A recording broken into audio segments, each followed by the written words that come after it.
Hi friend, स्वागत है आप सभी का चंद्रावती क्लासेस के ऑनलाइन प्लेटफॉर्म पर। दोस्तों, जैसा कि मैंने आपको बताया था कि चंद्रावती क्लासेस जो प्लेटफॉर्म है यह आप सभी के लिए है। मेरे वे छात्र जो बैंक, एसएससी, रेलवे और उत्तर प्रदेश में जो भी वैकेंसीज आती हैं, चाहे वो लोक सेवा आयोग से हो, चाहे वो आपके यूपी ट्रिपल एससी से हो, आप सभी छात्र इस चैनल पे आकर अपने परीक्षा की तैयारी कर सकते हैं। दोस्तों, इसी कड़ी में मैंने आपसे बताया था कि मैं रोजाना आप लोगों के लिए करंट अफेयर्स और जीके जीएस की सीरीज लेके आता रहूंगा। लेकिन दोस्तों, मैंने अभी आप लोगों को बताया था कि इस समय उत्तर प्रदेश में शिक्षक पात्रता परीक्षा टेट, जो कि टीचर एलिजिबिलिटी टेस्ट के नाम से जाना जाता है, मेरे बहुत सारे विद्यार्थी इस समय टेट की तैयारी करना चाहते हैं। तो मेरे पास बहुत से फोन कॉल्स आए और मेरे पास मैसेजेस आए, जिसमें उन्होंने मुझसे रिक्वेस्ट किया कि सर आप टेट की क्लास भी क्यों नहीं चलाते। उसी कड़ी में दोस्तों मैंने भी फैसला किया कि बहुत दिनों बाद उत्तर प्रदेश सरकार teacher eligibility test TET exam कराने जा रही है। इसके फॉर्म्स आ चुके हैं, आप लोग संभवतः भर भी रहे होंगे। तो दोस्तों, उन्हीं बच्चों ने हमसे रिक्वेस्ट किया कि सर आप टेट का क्लास चलाएं, मैं आपके चैनल के माध्यम से टेट की क्लास करना चाहता हूं। तो दोस्तों, मुझे भी लगा कि एक तो इतने दिनों बाद ये टेट का एग्जाम हो रहा है और मेरे बहुत सारे विद्यार्थी हैं जो इस बार एग्जाम में बैठना चाहते हैं, तो उनके लिए मैंने सोचा क्यों ना मैं इस चैनल के माध्यम से अपने उन बच्चों के लिए टेट की क्लास शुरू किया जाए। तो दोस्तों, जैसा कि आप सभी को पता है कि मेरा जो बैकग्राउंड है वो भी जो है, आप देखेंगे कि मैंने बीएड, उसके बाद एमएड और वर्तमान में मैं पीएचडी कर रहा हूं, वो भी एजुकेशन सब्जेक्ट से। तो दोस्तों, ये मेरा जो है मेरी योग्यता है और इसके अलावा मैंने एसएससी के बच्चों को पढ़ाया है और मेरे बहुत से बच्चे अभी सिलेक्ट भी हुए हैं। दोस्तों, मैं आप सभी को मैं बताना चाहूंगा कि इन्हीं बच्चों के रिक्वेस्ट पे मैंने ये आज का वीडियो बनाने का कोशिश किया है और मैं इसमें आपको टेट के बारे में जानकारी दूंगा। जो बच्चे टेट में बैठना चाहते हैं या जो टेट की तैयारी करना चाहते हैं, उन्हीं सभी बच्चों के लिए मैं टेट के लिए ये वीडियो लेके आया हुआ हूं, जिसमें मैं आपको बताऊंगा कि टेट है क्या, इसमें कौन से छात्र भाग ले सकते हैं, इस फॉर्म को भर सकते हैं और परीक्षा में बैठ सकते हैं। साथ ही साथ मैं ये बताऊंगा कि पेपर का पैटर्न क्या है, पेपर में कितने क्वेश्चंस पूछे जाते हैं, उसकी टाइमिंग क्या है, क्या वह नेगेटिव मार्किंग है कि नहीं है, और जो क्वेश्चंस पूछे जाते हैं उन किन किन एरिया से पूछे जाते हैं और कहां से बनते हैं। तो दोस्तों, चलिए अब हम देर न करते हुए मैं अपने टॉपिक पे आता हूं। जैसा कि आप सभी को मालूम है कि इस समय जो फॉर्म आया हुआ है उसका नाम है टीईटी। ठीक है दोस्तों, टेट। ठीक है, इसका मतलब है टीचर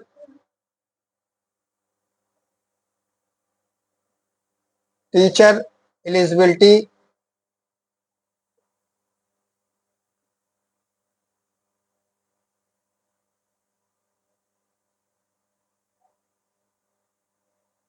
टीचर एलिजिबिलिटी टेस्ट।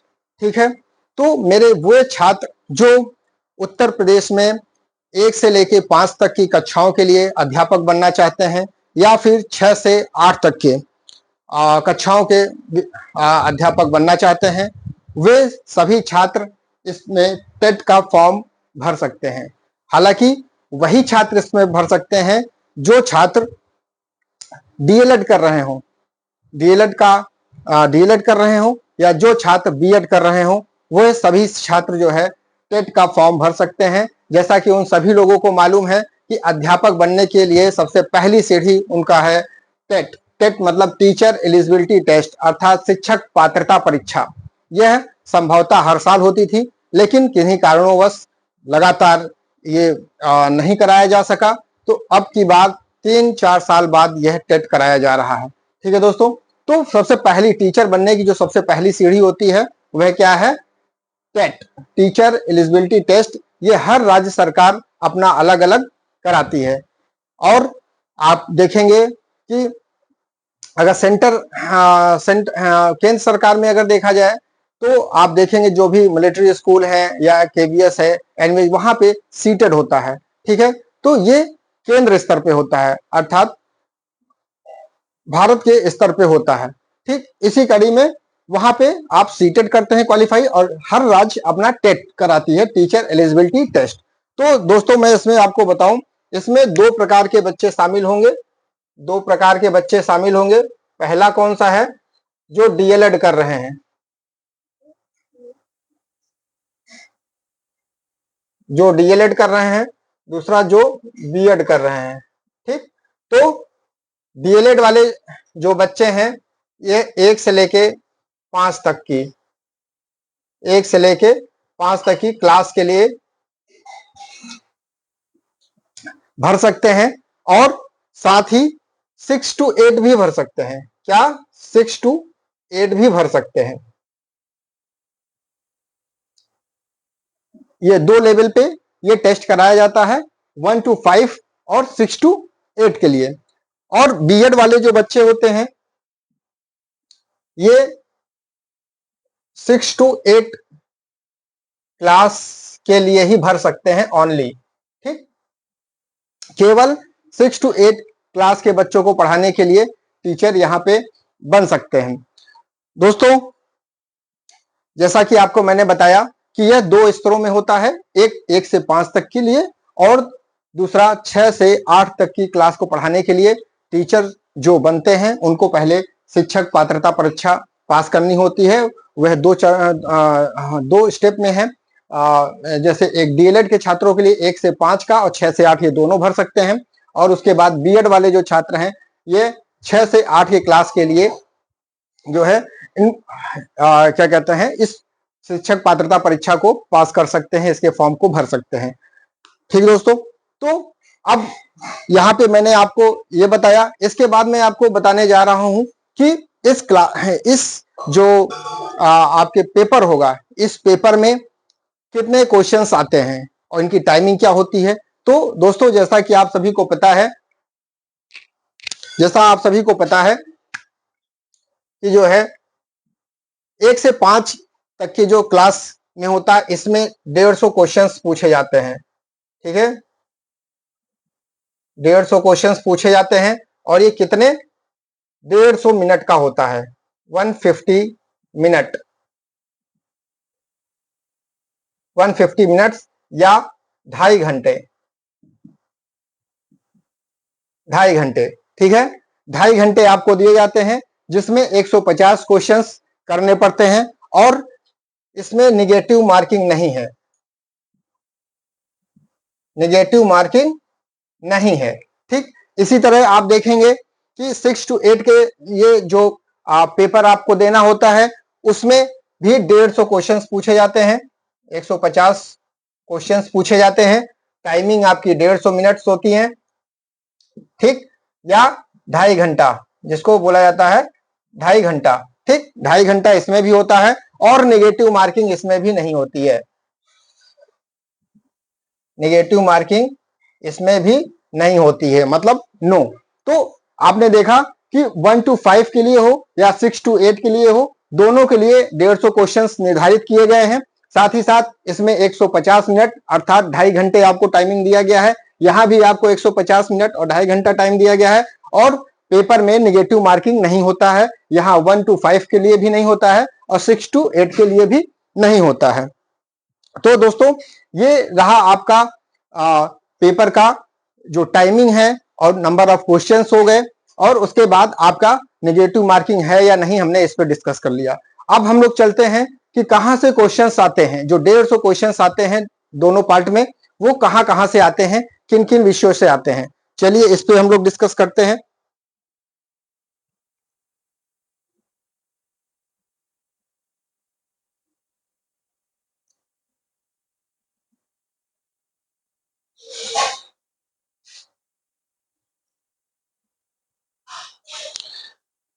सबसे पहले हम लोग बात करेंगे 1 to 5 क्लास के लिए।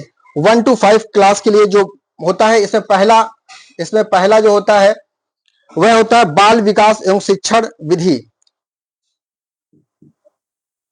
बाल विकास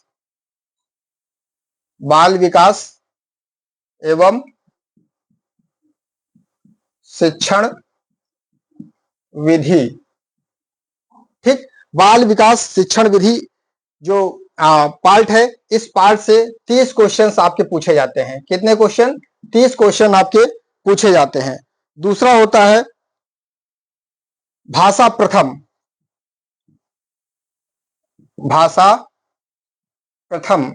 भाषा प्रथम में आपको हिंदी दिया जाता है। क्या दिया जाता है?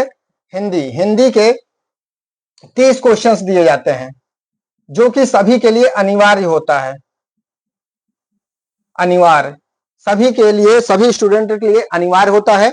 मतलब एक पार्ट जो 150 क्वेश्चंस होते हैं, उसमें से पहले पार्ट में आपको बाल विकास एवं शिक्षण विधि दिया जाता है, जिसके 30 क्वेश्चंस आते हैं।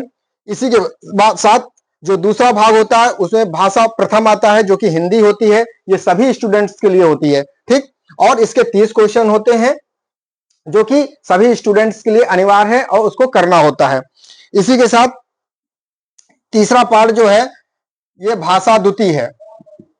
भाषा द्वितीय, ये जो भाषा द्वितीय है, इसमें आपको ऑप्शंस दिए जाते हैं। अंग्रेजी,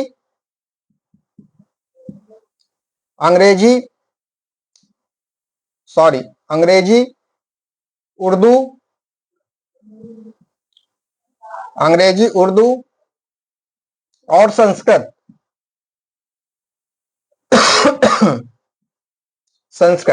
इन तीन पार्ट से, ये भाषा द्वितीय में आपको 3 पार्ट दिए जाते हैं, अंग्रेजी का, हिंदी का और संस्कृत के।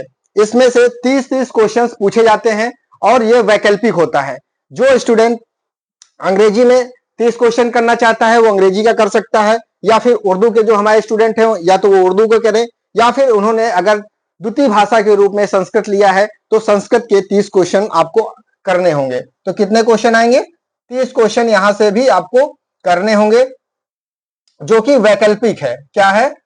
वैकल्पिक।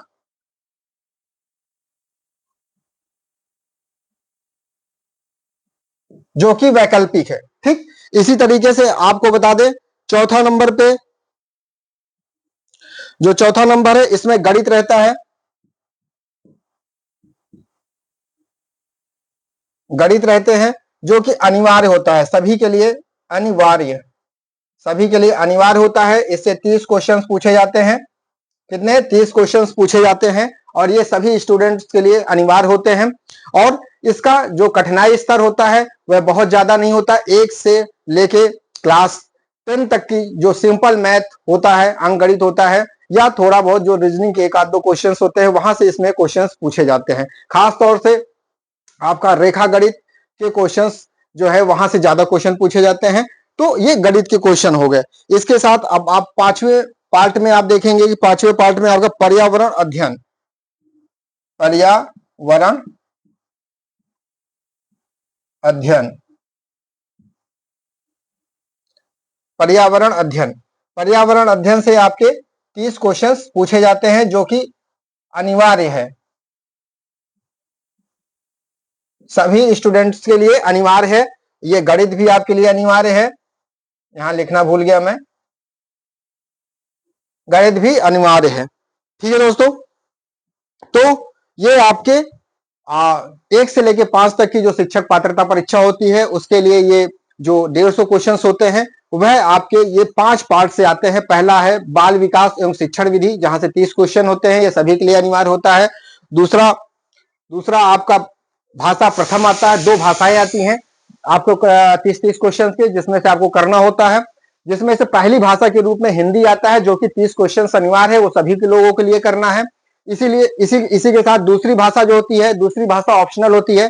जो मेरे छात्र इंग्लिश लेना चाहे इंग्लिश ले सकते हैं, जो उर्दू लेना चाहे उर्दू ले सकते हैं, या जो संस्कृत लेना चाहे संस्कृत। इसमें व्याकरण और टीचर के अंदर क्या क्या क्वालिटीज होनी चाहिए, बच्चों को पढ़ाते टाइम उस विषय से संबंधित, उस भाषा से संबंधित, तो उसके क्वेश्चंस भी यहाँ से पूछे जाते हैं, जैसे इंग्लिश पढ़ाते समय, उर्दू पढ़ाते समय या संस्कृत पढ़ाते समय। ठीक, ये भी वैकल्पिक है, ये आप इसमें से कोई एक भाषा आप द्वितीय भाषा के रूप में ले सकते हैं।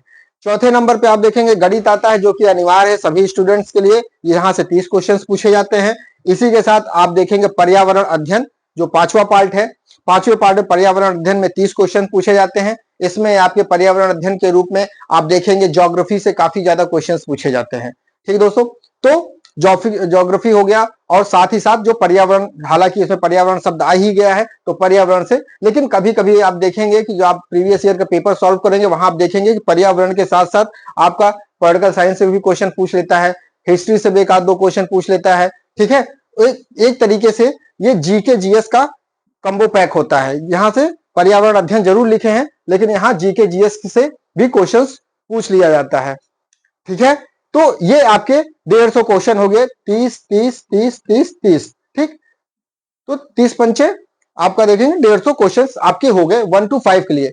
अब हम बात करेंगे 6 to 8 के लिए, जो टीचर एलिजिबिलिटी टेस्ट होता है, वहां भी आप देखेंगे, वहां भी यही चीज होता है। पहले भाग में आप देखेंगे कि ये इसमें भी आता है, 6 to 8 में ये भी आता है, बाल विकास एवं शिक्षण विधि, यहाँ के 30 क्वेश्चंस आते हैं। दूसरे में भाषा प्रथम, इसमें भी हिंदी 30 क्वेश्चंस आते हैं, जो कि अनिवार्य होता है। इसके साथ भाषा द्वितीय के रूप में यहाँ पे भी आपको अंग्रेजी, अंग्रेजी, उर्दू और संस्कृत के 30 क्वेश्चंस आते हैं, जिसमें से वैकल्पिक होता है। जो छात्र संस्कृत करना चाहे संस्कृत करें, जो छात्र इंग्लिश करना चाहे इंग्लिश करें, जो उर्दू करना चाहे उर्दू के क्वेश्चंस कर सकते हैं। तो ये 3 पार्ट कॉमन होते हैं। यहाँ पे जो आपका चौथा और पांचवा पार्ट है, जैसे गणित यहाँ पे अनिवार्य था 1 to 5 के लिए, और पर्यावरण अध्ययन अनिवार्य था 1 to 5, तो 30 क्वेश्चन, ये जो 60 क्वेश्चन होता है, यहाँ पे 6 to 8 में इन दोनों के जहां पे स्थान पे आपका भाषा, आपका जो है विषय आ जाता है। विषय अर्थात जो मेरे आर्ट के स्टूडेंट हैं या जो मेरे साइंस के स्टूडेंट हैं, यदि जो आर्ट के स्टूडेंट हैं तो उनको हिस्ट्री, ज्योग्राफी, पॉलिटी और सिविक्स से क्वेश्चंस पूछे जाते हैं। कितने क्वेश्चंस पूछे जाते हैं?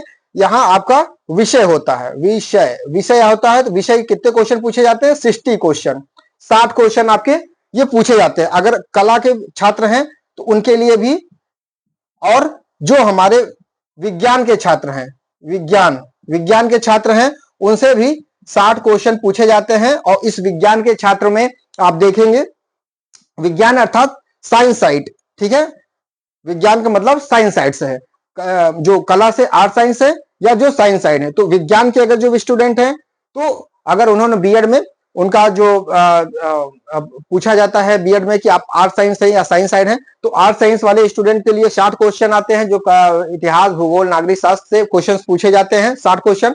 और जो साइंस साइड के स्टूडेंट होते हैं उनके विज्ञान से और मैथ से पूछा जाता है। किससे? विज्ञान और मैथ से, जिसमें से बटा होता है 30 क्वेश्चंस आपका इसमें जो है मैथ के होते हैं। 60 क्वेश्चनों में बटा रहता है, 30 क्वेश्चन मैथ के रहते हैं और 30 क्वेश्चन विज्ञान के होते हैं।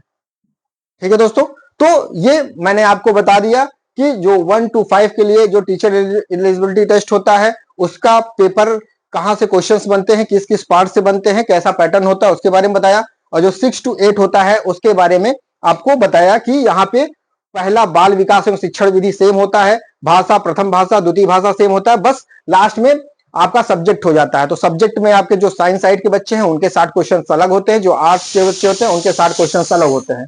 तो आई होप ये वीडियो आप लोगों के लिए बहुत ही यूजफुल होगी। जो मेरे छात्र टेट की एग्जाम की तैयारी कर रहे हैं, जो लग गए हैं, मैं उनके लिए, उनके कहने पे ये वीडियो बना रहा हूं। मुझे लगता है ये उनके लिए बहुत ही ज्यादा यूजफुल होगा। दोस्तों, जैसा कि मैंने बताया कि मैं अपने इस चैनल पे आपको सबसे ज्यादा जो दोनों जगह पूछे जाते हैं क्वेश्चंस, जैसे 1 to 5 के लिए और 6 to 8 के लिए पूछे जाते हैं, मैं बाल विकास एवं शिक्षण विधि से संबंधित आपको क्वेश्चंस यहाँ पे कराऊंगा, और कोशिश करूंगा कि बाल विकास और शिक्षण विधि जो क्वेश्चंस 30 क्वेश्चन आते हैं, चाहे 1 to 5 के लिए आए, चाहे 6 to 8 के लिए आए, आप मेरे चैनल पे मेरे द्वारा बाल विकास एवं शिक्षण विधि पे जो क्वेश्चंस आते हैं मैं उसको कराऊंगा, उस पर मैं आपसे डिस्कस करूंगा। रोजाना आपके लिए एक वीडियो लेके आया करूंगा।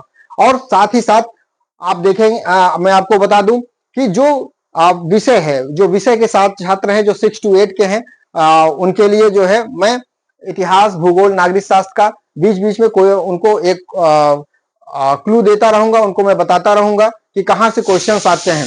दोस्तों, जैसा कि मैं आपको बताना चाहूंगा कि मैं ऑलरेडी खुद यूपी टेट जो एग्जाम है, ये मैंने कम से कम नहीं तो 3 बार मैंने इसको निकाला हुआ है। साथ ही साथ मैंने सीटेट भी निकाला हुआ है। तो दोस्तों, मुझे पूरा आइडिया है कि कहां से क्वेश्चंस आते हैं, किस तरह के क्वेश्चंस आते हैं। ठीक, मैं वो जो नए छात्र हैं जो इस चैनल से जुड़ना चाहते हैं, जुड़ जाएं, जल्दी से जल्दी जुड़ जाए, क्योंकि अब मैं रोजाना आपके लिए बाल विकास एवं शिक्षण विधि से चैप्टर वाइज आपको पढ़ाऊंगा और वहां कैसे क्वेश्चंस आते हैं इस पर डिस्कस करूंगा और आपको इंपॉर्टेंट क्वेश्चंस भी बताऊंगा जो आपके एग्जाम के लिए बहुत ही ज्यादा उपयोगी होगा। तो दोस्तों, आज के लिए बस इतना ही। जो बेस था, उस बेस को मैंने आपके साथ डिस्कस किया, उसके बारे में मैंने बताया। तो मुझे लगता है ये वीडियो आपके लिए बहुत ही ज्यादा उपयोगी होगी। मेरे जो छात्र अब फॉर्म भर रहे हैं यूपी टेट के लिए या जो एग्जाम में बैठेंगे, उन सभी छात्रों के लिए मैं रोजाना वीडियो बना के लाया करूंगा और आप ज्यादा से ज्यादा मेरे साथ जुड़ने का प्रयास करें, ताकि आप जो है इस चैनल से अपना फ्री में कंटेंट प्राप्त कर सकें, फ्री में अपनी तैयारी कर सकें और फ्री में ही आप मेरे द्वारा जो आपको प्रोवाइड किया जाएगा, जो नॉलेज प्रोवाइड की जाएगी, मुझे आशा है कि आप लोग उस पर अच्छे से पढ़ेंगे और कहीं ना कहीं आप जरूर टेट क्वालिफाई कर ले जाएंगे। एटलीस्ट मैं कोशिश करूंगा कि आप टेट जरूर क्वालिफाई कर सके। ठीक है दोस्तों, आज के दिन इतना ही। कल के दिन एक नया सेशन होगा और नया शिक्षण, आपको जो बताया मैंने बाल विकास एवं शिक्षण विधि, जो कि साइकोलॉजी का एक चैप्टर से संबंधित होते हैं, ऐसे क्वेश्चन आते हैं, मैं वहां से रोजाना एक चैप्टर आपके लिए ले आऊंगा और उस पर आपसे डिस्कस करूंगा। अब अगर आप मेरे यूट्यूब चैनल पर नए हो तो आप सभी लोग इस चैनल को आपस में शेयर करें, अपने दोस्तों के पास पहुंचाएं जो टेट की तैयारी करना चाह रहे हैं या सीटेट की तैयारी करना चाह रहे हैं। अगर टेट के बारे में भी पढ़ाऊंगा तो वो सीटेट के लिए भी काम आएगा। तो दोस्तों, अपने बीच में शेयर करें और ज्यादा से ज्यादा संख्या में इस चैनल के साथ जुड़े और ज्यादा से ज्यादा लाभ प्राप्त करें। बहुत बहुत शुक्रिया, धन्यवाद, जय हिंद।